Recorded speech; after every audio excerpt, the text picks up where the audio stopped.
শুভ অপরাহ্ন সবাইকে। শুভ অপরাহ্ন ডক্টর জাকির নায়েক, শুভ অপরাহ্ন শায়েখ ফারিক নায়েক এবং এখানে উপস্থিত অন্যান্য গণ্যমান্য ব্যক্তিবর্গ। আমি সবাইকে সম্ভাষণ জানাচ্ছি। আমার সহপাঠীরা, ঠিক আছে, শায়েখ ফারিক নায়েকের প্রথম লেকচারটি সম্পর্কে তিনি বলেছিলেন যে কুরআন হলো মানবতার সমস্যার সমাধান। ঠিক আছে, তো আমি শুধু জানতে চাই মানবতার সমস্যাটা আসলে কি? হ্যাঁ, মানবতা সেই সমস্যাটা কি যার সমাধান হলো কুরআন? এটাই আমার প্রশ্ন।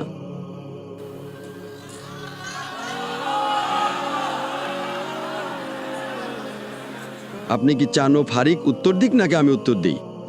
যে কেউ, আমি জানি না, যে কেউ উত্তর দিতে পারেন।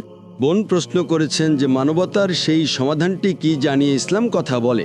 আমার ছেলে ফারিক, সে এ বিষয়ে পুরো একটি বক্তৃতা দিয়েছে। মদপানের সমাধান হিসেবে ইসলাম, মাদকাসক্তির সমাধান হিসেবে ইসলাম, পর্নোগ্রাফির সমাধান হিসেবে ইসলাম, সে সব উল্লেখ করেছে। আমার মনে হয় আপনি তার বক্তৃতাটি শোনেননি। স্যার, আমি এটা শুনিনি। আপনি শোনেননি তো আপনি নিশ্চয়ই চান না যে আমি তার পুরো বক্তৃতাটি আবার পুনরাবৃত্তি করি। সে উদাহরণ দিয়েছিল কিভাবে। দুঃখিত, আসলে মানবতার সমস্যাটা কি যার সমাধান কুরআন? হ্যাঁ, মানবতার অনেক সমস্যা আছে। উদাহরণস্বরূপ, মানবতার মধ্যে পুরুষের চেয়ে নারীর সংখ্যা বেশি। যদি প্রতিটি পুরুষ একজন নারীকে বিয়ে করে, তবুও অনেক নারী অবিবাহিত থেকে যাবে।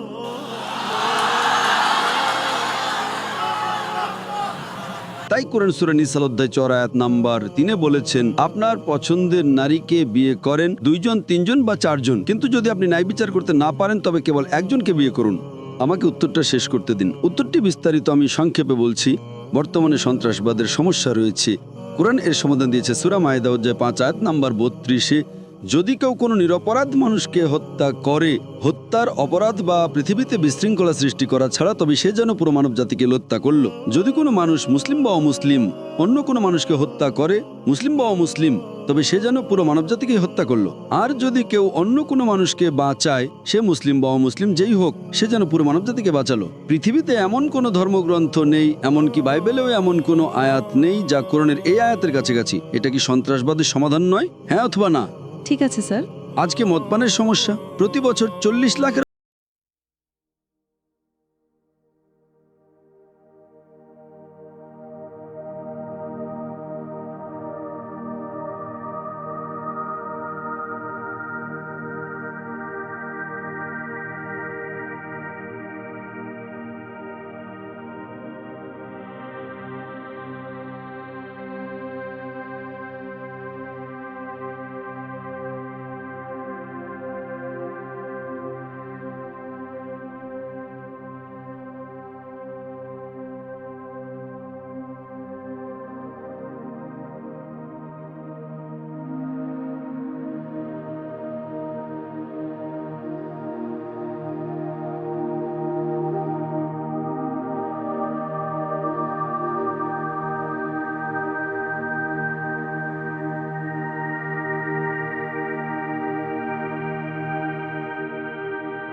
নেব।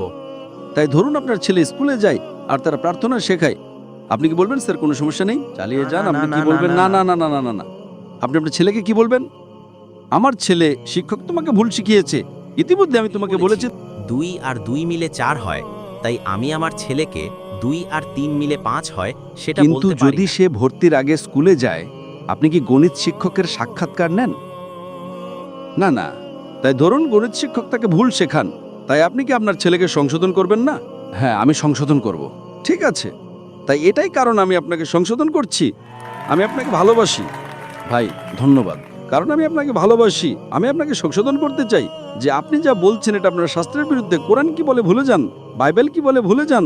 যদি আপনি হিন্দু শাস্ত্র পড়েন, হিন্দু শাস্ত্র বলে যে ঈশ্বরের কোনো ছবি নেই, কোনো ছবি নেই, কোনো পেন্টিং নেই, কোনো মূর্তি নেই। তাই যদি আপনি মূর্তি পূজা করেন, আপনি শাস্ত্রের বিরুদ্ধে যাচ্ছেন।